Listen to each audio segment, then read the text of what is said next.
Hello friends, once again welcome on I am a chemist myself Anoop Parali. और आज हम लोग डिस्कस करेंगे जामिया मिलिया यूनिवर्सिटी की लेक्चर 3। तो अभी तक लेक्चर वन में 1 to 10 और लेक्चर 2 में 11 से 20 तक किया था। तो लेक्चर 3 में हम लोग 21 से 30 तक सॉल्व करेंगे। तो एकदम फास्ट क्वेश्चन में जो बोला गया, x mole of lead acetate and 0.1 mole of acetic acid were taken 1 liter solution to make a solution of pH 5.04. The value of X will be if pK of CHCOOH 4.74. तो अभी हम लोग को formula बताया pH equal to pK plus log salt by acid.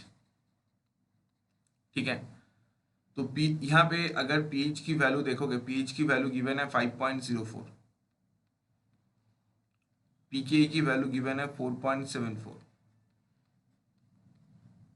Plus log salt by acid. अभी देखो यहाँ पे एक mole of lead acetate, lead acetate क्या होता है, सॉल्ट होता है।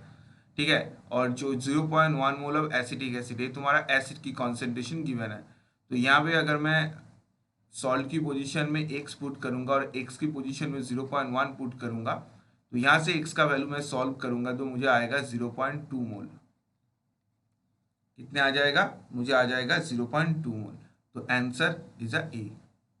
तो बहुत ही इजी क्वेश्चन था, डायरेक्ट फॉर्मूला बेस्ड क्वेश्चन था। नेक्स्ट क्वेश्चन में जाएंगे।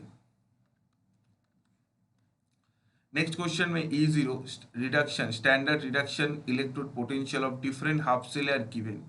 यहाँ पे हम लोगों को चारों रिडक्शन पोटेंशियल गिवन है। तो in which cell is del zero is most negative. यहाँ पे कौन सा रिएक्शन ऐसे है जहाँ पे डेल जी नेगेटिव है, मतलब रिएक्शन स्पॉन्टेनियस होगा। तो अभी हम लोगों को पता होता है जो सेल है ना, ये जो सेल रिप्रेजेंटेशन है, ठीक है, इसकी हम लोगों को पता होता है E0 इक्वल टू होता है E of cathode minus E of anode. ठीक है, तो इसकी जो राइट हैंड साइड होता है, राइट हैंड साइड हमेशा कैथोड होता है और लेफ्ट हैंड साइड हमेशा एनोड होता है। ठीक है, तो अगर हम लोग पहले की देखेंगे एकदम फास्ट, ए का E0 जो आ रहा है, E0 कैथोड माइनस एनोड करके, तो कैथोड मतलब राइट हैंड में है तुम्हारा Mg2 + और Mg2 + का वैल्यू है -2.37 माइनस यहाँ पे एनोड की जो वैल्यू है जिंक, जिंक की वैल्यू कितना है, जिंक की वैल्यू है -0.76। तो इसको सॉल्व करोगे तो माइनस माइनस प्लस हो जाएगा, तो इसका वैल्यू आ रहा है -1.61। ठीक है, ये वाला, ये दोनों माइनस माइनस प्लस हो जाएगा। बी का सिमिलरली ई का वैल्यू देखोगे तो Ag प्लस बाई Ag, वो कैथोड है तो कैथोड माइनस एनोड है, तो Ag का वैल्यू है 0.80, 0.80 माइनस तुम्हारा Zn का जो वैल्यू है माइनस ऑफ 0.76। तो माइनस माइनस प्लस हो जाएगा, प्लस हो जाएगा, और 0.80 था तो 1.51। ये सब ईवी में है। ठीक है, इलेक्ट्रॉन वोल्ट यूनिट में होता है, ईवी में होता है, नहीं सॉरी, यहाँ पे ये सब ओनली वोल्ट में है। सॉरी, ईवी क्यों बोल दिया, ओनली वोल्ट में होगा, सॉरी, ओनली वोल्ट में होगा। ठीक है, सी में जाएंगे। सी में तुम्हारा सिमिलरली क्या है, Ag का 0.80 minus copper by copper 2+, copper by copper 2+ की वैल्यू कितने गिवन है, 0.34, तो 0.34, तो इसका जो डेटा आ रहा है कुछ 0.46 वोल्ट।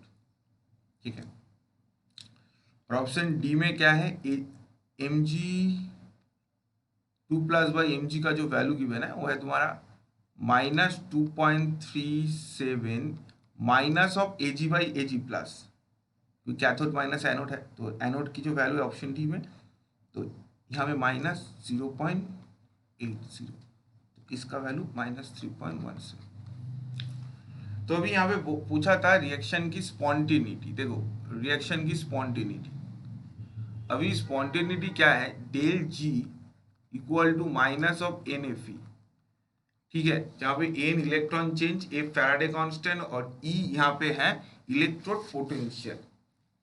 ओके, तो ये जो इलेक्ट्रोड पोटेंशियल है, ए इस ई का वैल्यू अगर पॉजिटिव होगा तो डेल जी नेगेटिव होगा। तो ई का वैल्यू अगर पॉजिटिव देखा जाए, बी में भी पॉजिटिव है, सी में भी पॉजिटिव है, बट बी में क्या है 1.51 है, ई का वैल्यू ज्यादा है। अभी रिडक्शन पोटेंशियल ई का वैल्यू जितना ज्यादा होगा डेल जी उतना नेगेटिव होगा, सही ना। अगर ई का वैल्यू जितना ज्यादा होगा डेल जी वैल्यू उतना नेगेटिव होगा, और डेल जी वैल्यू जितना नेगेटिव होगा रिएक्शन स्पॉन्टेनियस होगा। तो अगर रिएक्शन स्पॉन्टेनियस की बात किया जाए तो जो ऑप्शन बी है ये सबसे स्पॉन्टेनियस होगा, क्योंकि ई का वैल्यू सबसे ज्यादा है। तो greater the E value del G will be more negative, और डेल जी जितना नेगेटिव होगा रिएक्शन उतना स्पॉन्टेनियस होगा। तो आंसर यहाँ पे क्या बन जाएगा, आंसर बन जाएगा बी। बहुत ही अच्छा क्वेश्चन था। चलो नेक्स्ट क्वेश्चन में जाते हैं हम लोग।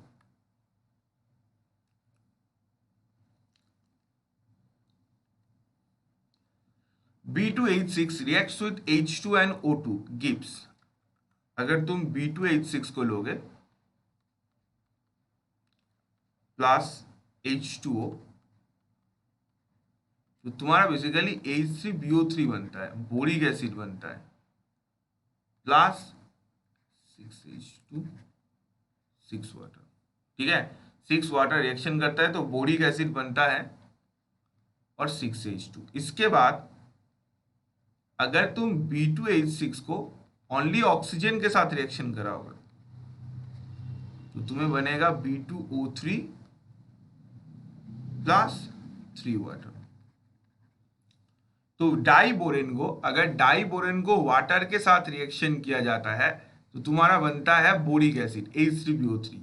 बट अगर डाइबोरेन को ऑक्सीजन के साथ रिएक्शन कराया जाता है तो वहां पे तुम्हें मिलता है B2O3 बोरॉन ट्राइऑक्साइड। तो इसका मतलब यहाँ पे जो answer A H3BO3 plus H2, पहले में H3BO3 प्लस H2 मिलेगा और सेकेंड में B2O3 प्लस वाटर मिलेगा, ठीक है। ये तुम्हारा रिएक्शंस की डायरेक्ट बेस्ड क्वेश्चन था। नेक्स्ट क्वेश्चन में अगर जाएंगे, the IUPAC name of Na3FeCN5NO, Na3FeCN5NO का IUPAC नेम क्या होगा। अभी अगर इसका ऑक्सीडेशन स्टेट की बात करें, देखो ऑक्सीडेशन स्टेट क्या है पहले मुझे निकालना पड़ेगा।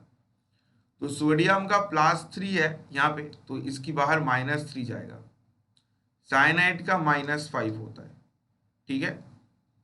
इनो का होगा +1, तो अगर -5 है +1 तुम्हें बाहर -3 लाना है तो इसका क्या होना होगा, इसका भी +1 होना होगा, क्योंकि +1 +1 +2 और -5 तो बाहर -3 जाएगा, मतलब Ap यहाँ पे +1 स्टेट में है। तो इसका नेमिंग कैसे होगा, पहले बाहर सोडियम है तो पहले से बाहर जो होता है पैकेट के बाहर उसका नाम लिखा जाता है सोडियम पेंटासायनो, पेंटासायनो और सोडियम पेंटासायनो, यहाँ पे सोडियम पेंट होगा, यहाँ पे नहीं पेन रा हो गया, पेन रा नहीं है पेंटा होगा, ठीक है। ये सब में ना मिस्टेक है, ये पेंटा होगा, ये आई थिंक कुछ मिस्टेक किया वहां पे पेपर में, ठीक है। तो सोडियम पेंटासायनो और एनो को जो होता है इसको नाइट्रोसोनियम आयन बोला जाता है। क्या बोला जाता है, नाइट्रोसोनियम आयन फेरेट 1, ठीक है। यहाँ पे तुम्हारा आंसर सी बनेगा, क्योंकि देखो ए और बी नहीं बन सकता है क्योंकि यहाँ पे 2 +2 ऑक्सीडेशन स्टेट गिवन है, और जो सी डी है वहां भी ओनली 1 स्टेट में है। अभी तुम बोलोगे फिर इसका क्यों नहीं किया, डी का क्यों नहीं किया, क्योंकि डी का इसलिए नहीं किया क्योंकि यहाँ पे नाइट्रोसो पेंटासायनो फेरेट गिवन है, गलत है। पहले साइनो आएगा क्योंकि साइनी की सी आगे है, नाइट्रोजन की एन बाद में है। अल्फाबेटिकल अगर देखा जाए तो सी आगे आता है, इसलिए सोडियम पेंटासायनो नाइट्रोसोनियम फेरेट होगा, जो आंसर सी है।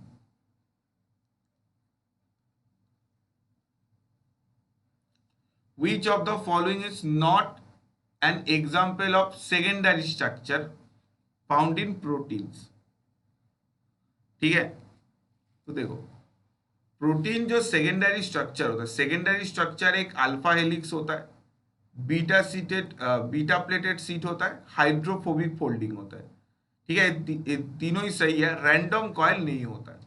देखो secondary structure like protein DNA की स्ट्रक्चर, ठीक है, एक सेकेंडरी प्रोटीन आ रहा है जो एक अल्फा हेलिकल स्ट्रक्चर होता है, बीटा प्लेटेड सीट होता है, हाइड्रोफोबिक फोल्डिंग होता है, बट ये रैंडम कॉइल नहीं होता है, एक ऑर्गेनाइज्ड कॉइल होता है। ठीक है, ऑर्गन डीएनए ऐसे नहीं जो कैसे भी चला जाता है, डीएनए जो फोल्डिंग यहाँ पे रहता है ना सेकेंडरी प्रोटीन, ये सब क्या है, एक ऑर्गेनाइज्ड फोल्डिंग होता है, नॉट अ रैंडम फोल्डिंग।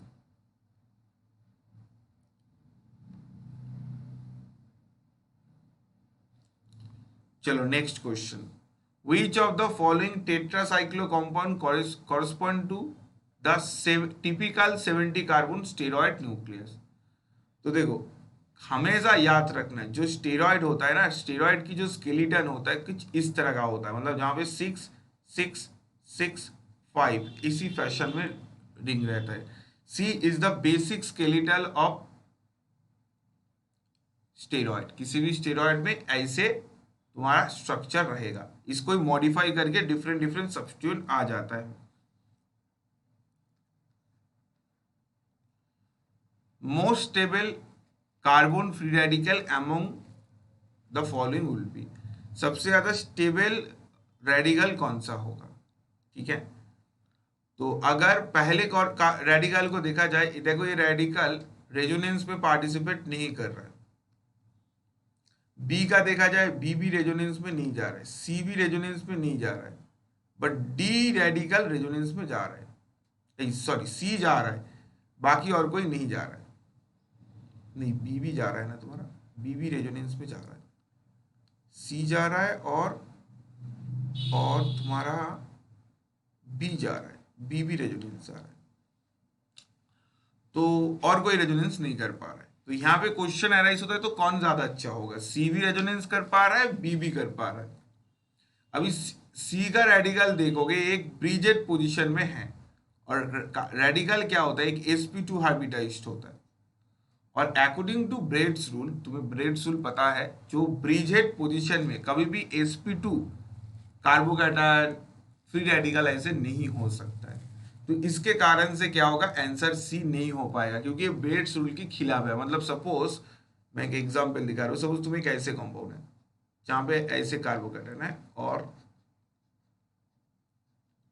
यहाँ पे एक ऐसे कार्बोकैटायन, तो तुम्हें क्या लग सकता है, पहला वाला कार्बोकैटायन ज्यादा स्टेबल, क्योंकि ये तो एक 3 डिग्री कार्बोकैटायन है, सेकेंड वाला तो 2 डिग्री है, बट अगर लॉजिकली देखा जाएगा जो सेकेंड वन है ना ज्यादा स्टेबल है, जो फर्स्ट वन है ये एग्जिस्ट ही नहीं करता है। क्यों नहीं एग्जिस्ट करता है, क्योंकि ब्रिज पोजीशन है, तीनों बॉन्ड जहां पे जुड़ा होता है इसको ब्रिज बोला जाता है, और इस ब्रिज पोजीशन में डबल बॉन्ड नॉट पॉसिबल। ठीक है, ब्रिज पोजीशन में डबल बॉन्ड नॉट पॉसिबल, इसी कारण से सी नहीं होगा, बी हो जाएगा, बी इज द आंसर।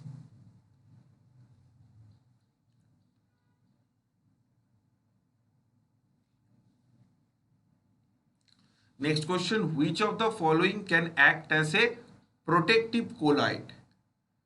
तो यहाँ पे कौन यहाँ पे प्रोटेक्टिव कोलाइड की तरह बिहेव करता है, थोड़ा इंफॉर्मेटिव है। देखो एक का आंसर जो होगा जिलाटिन, जो जिलाटिन होता है ये तुम्हारा एक प्रोटेक्टिव कोलाइड की तरह बिहेव करता है।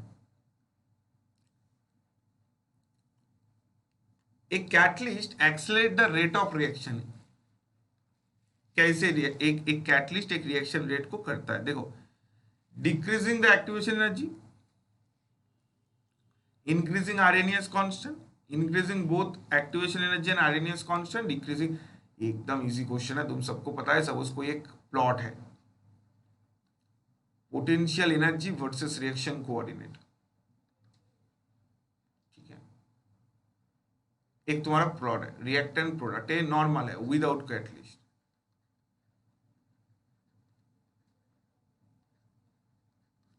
बट सिमिलरली और एक रिएक्शन कर रहे हैं हम लोग, क्या कर रहे हैं, इसके नीचे से जा रहे हैं, ये क्या है, विद कैटलिस्ट है।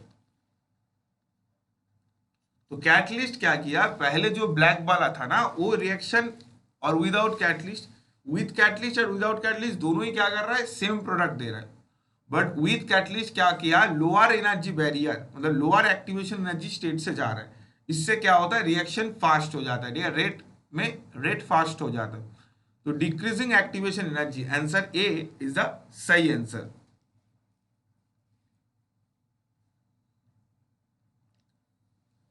Class of voids that can exist in any closed packed structure are, ठीक है। तो बेसिकली हम लोग जो देखते हैं void, जनरली voids हम लोग का दो टाइप होता है यहाँ पे, एक होता है टेट्राहेड्रल voids, एक होता है ऑक्टाहेड्रल voids। आंसर सी, टेट्राइगोनल या ये सब voids नहीं देखा जाता है, टेट्राहेड्रल और ऑक्टाहेड्रल। तो चलो, थैंक यू सो मच तुम सबको, और जो स्टूडेंट अभी तक आईएमए केमिस्ट को सब्सक्राइब नहीं किया है तो प्लीज सब्सक्राइब करो, अपने दोस्तों को शेयर करो। यहाँ पे सारे जितने भी एमएससी एंट्रेंस है इन सब की पीवाईक्यूज तुम्हें यहाँ पे मिल जाएगा। All the best.